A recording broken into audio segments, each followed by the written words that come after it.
Changing instrument levels is one of the most fundamental ways to alter the sound of a mix by bringing up and down individual channels to their appropriate levels.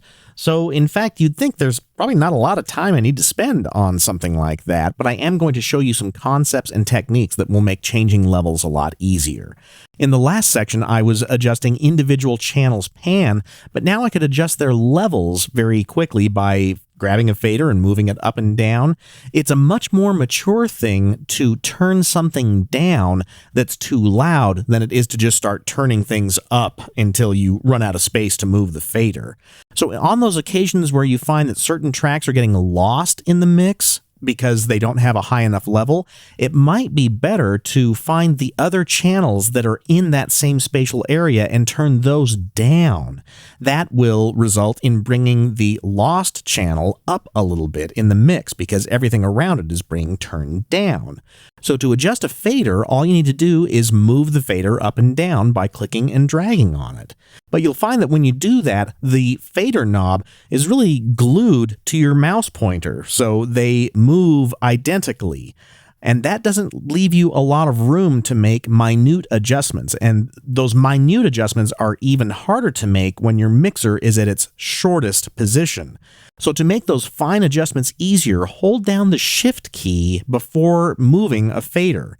When you do that, you'll notice that the fader itself and the mouse pointer are now not glued together, and it takes quite a big mouse movement to move the fader even a little bit. And that's true of any control inside of Cubase. For example, if you were adjusting the gain of the low-mid filter in the equalizer, you can move it very quickly by not holding the Shift key. But if you hold the Shift key, then the amount of distance between each of those moves is much finer. And earlier in this course, I added all of those group channels, and let me show you why I did that, because it makes adjusting the overall levels of a whole bunch of different instruments very easy, because I packed all of the drums into one group and all the bass channels into another group and so forth. Now when I listen to a mix, if I think to myself, oh, the drums aren't loud enough or they're too loud, instead of going to each of those individual channels on the mix console, I can move them all up and down simply by adjusting their group output level.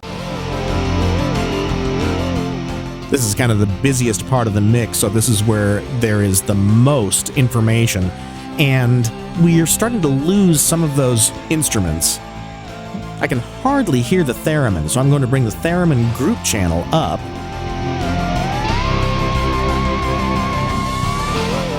I'm also losing some of the bass. And I'm losing the drums too, so I'll bring those up.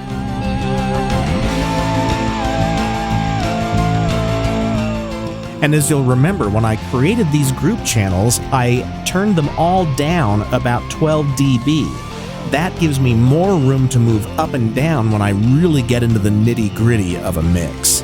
And that's why I didn't have to pull the other channels down. I could just find the channels that I felt weren't loud enough and bring them all up kind of en masse just by moving the group fader. And next I'll show you some channel linking techniques.